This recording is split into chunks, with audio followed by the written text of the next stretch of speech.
tervist! Kui naised räägivad saunas, siis mehed garaažis. See siin on krüptogaraaž. Aga enne, kui lähme põhiprogrammi juurde, tuleb täita kohustuslik osa. Tähelepanu! Tegemist ei ole finantsinvesteeringu või infoga. Mul puudub igasugune haridus ja ka kogemus. Tegu on välja mõeldud muinaslooga, mille tegevus toimub 7 maa ja mere taga banaanimaailmas, banaanivabariigis. Kõik saate tegelased ja kohad ja jututeemad on välja mõeldud uimas olles. Ja kui on muinasloos mingeid sarnasursi päris eluga, siis on see juhuslik. See saade ei ole mõeldud ei naistele ega lastele.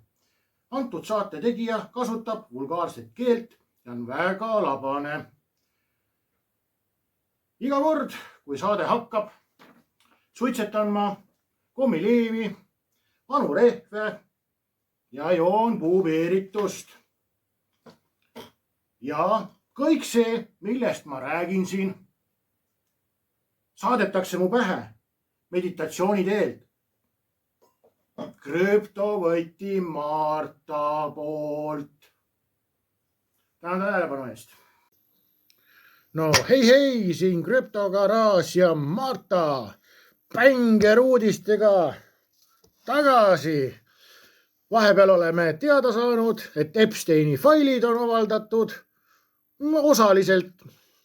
Ja seal siis on kirjas, kuidas Bitcoin on neil tegija. Vot kui tore, vähe sellest, et Bitcoini poisid ja Bitcoini tolad on arengupeetusega, on neil ka huvitavad hobid. Seda iseenesest ei ole üldsegi mitte hea kuulda, sest kõik, kes täna on investeerinud Bitcoini, on toetanud siis laste ärakasutamist. Vot, et minge vaadake nüüd peeglisse. Ja mõelge, millega hakkama saite. Võt. Aga võtame ette siis tänased uudised.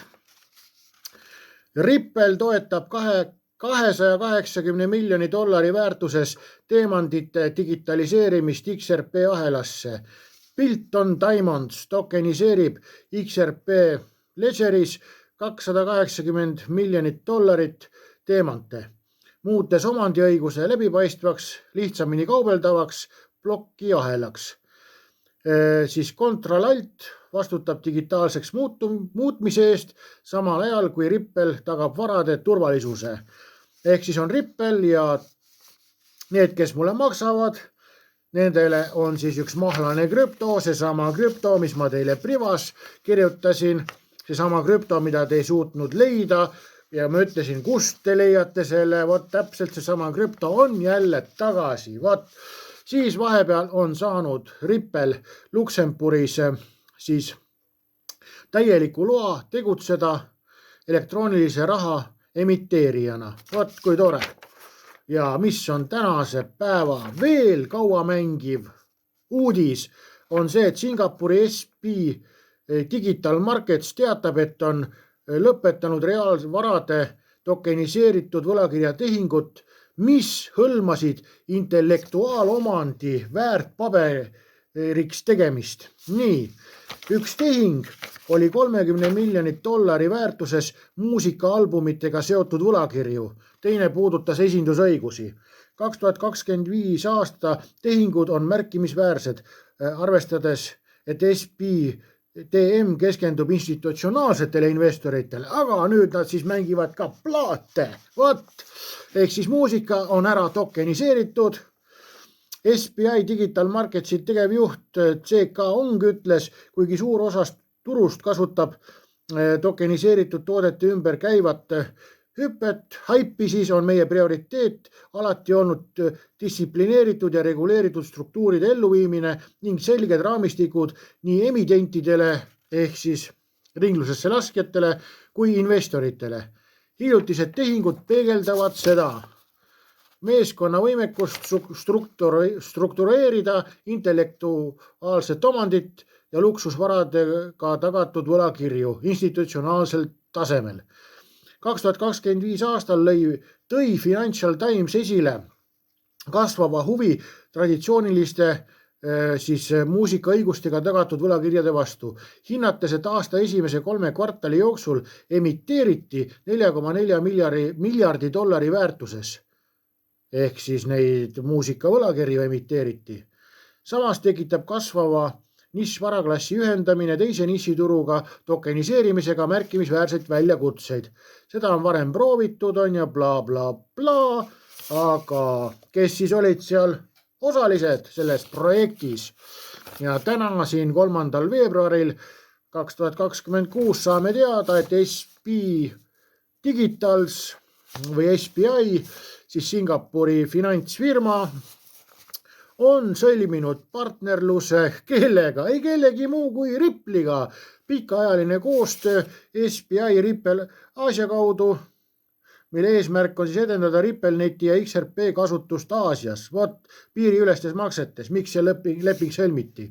Siis on USD Circle, $50 miljoni eest investeeris Circle'isse siis SBI ja siis Circle on Stellar Lumeni ahelas jooksev krüpto. Siis on Chainlinkiga sõlmitud 2025 aastal välja kuulutatud partnerlus institutsionaalse tokeniseerimise, reaalvarad, stabiilrahad, fondid, ristahela rakendused kiirendamiseks Jaapanis ja APAC piirkonnas, see on siis see Aasia Pacific on ja see ookeani piirkond on ja.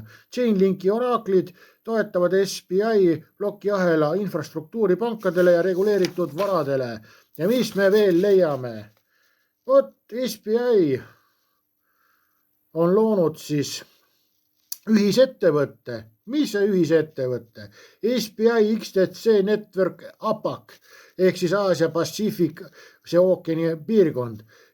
Ühisettevõte 2023 SBI enamusosalus koos TradeFinex tehniga, et rakendada XTC lahendusi kaubanduse finantseerimises, maksetes ja ettevõtte plokiahelas Aasia Vaikse ookeani piirkonnas. Sisaldab pilootprojekte, näiteks koostalitlusvõime R3 kordaga. XTC on siis tegija, sama tegija nagu mina. Tublid uudised. Tšau, paka, näeme garaažis.